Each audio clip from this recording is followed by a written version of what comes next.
जय माता दी। अथ है कीलक स्तोत्र। ओम इस कीलक मंत्र का शिव ऋषि अनुष्टुप छंद श्री महासरस्वती देवता हैं।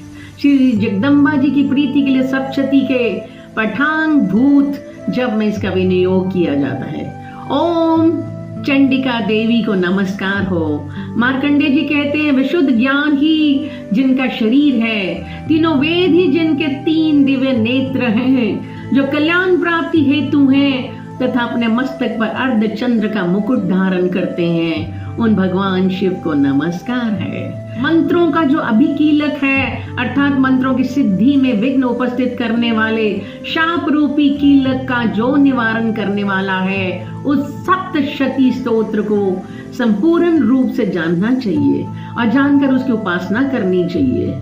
यद्यपि सप्तशती के अतिरिक्त अन्य मंत्रों के जप से भी जो निरंतर लगा रहता है वह भी कल्याण का भागी होता है।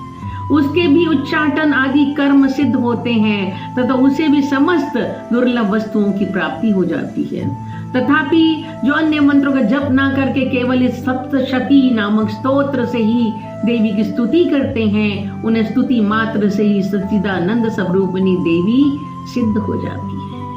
उन्हें अपने कार्य की सिद्धि के लिए मंत्र, औषधि तथा अन्य किसी साधन के उपयोग की आवश्यकता नहीं रहती है। बिना जप के ही उनके उच्चाटन आदि समस्त अभिचारिक कर्म सिद्ध हो जाते हैं। इतना ही नहीं, उनकी संपूर्ण अभीष्ट वस्तुएं भी सिद्ध हो जाती हैं। लोगों के मन में ये शंका थी कि जब केवल सप्तशती की उपासना से अथवा सप्तशती को छोड़कर अन्य मंत्रों की उपासना से भी समान रूप से सब कार्य सिद्ध होते हैं, तब इनमें श्रेष्ठ कौन सा साधन है।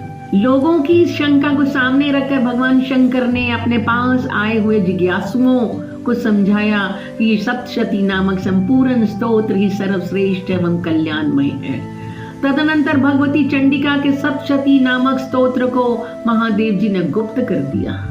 सप्तशती के पाठ से जो पुण्य प्राप्त होता है उसकी कभी समाप्ति नहीं होती, किंतु अन्य मंत्रों के जप जन्य पुण्य समाप्त हो जाते हैं। अतः भगवान शिव ने अन्य मंत्रों की अपेक्षा जो सप्तशती की श्रेष्ठता का निर्णय किया उसे यथार्थ ही जानना चाहिए।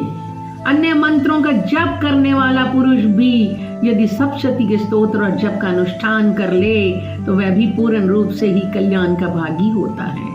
इसमें तनिक भी संदेह नहीं है। जो साधक कृष्ण पक्ष की चतुर्दशी अथवा अष्टमी को एकाग्रचित होकर भगवती देवी की सेवा में अपना सर्वस्व समर्पित कर देता है और फिर उसे प्रसाद रूप में ग्रहण करता है, उसी पर भगवती प्रसन्न होती है, अन्यथा उनकी प्रसन्नता नहीं प्राप्त होती। इस प्रकार सिद्धि के प्रतिबंध रूप कील के द्वारा भगवान महादेव जी ने इस स्तोत्र को कीलित कर रखा है।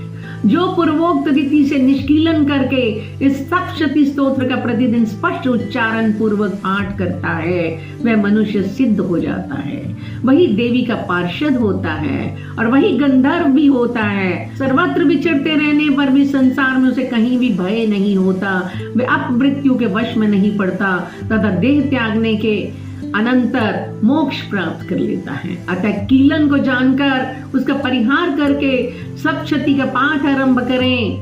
जो ऐसा नहीं करता उसका नाश हो जाता है। इसलिए कीलक और निष्कीलन का ज्ञान प्राप्त करने पर ही यह स्तोत्र निर्दोष होता है और विद्वान पुरुष इस निर्दोष स्तोत्र का पाठ आरंभ करते हैं।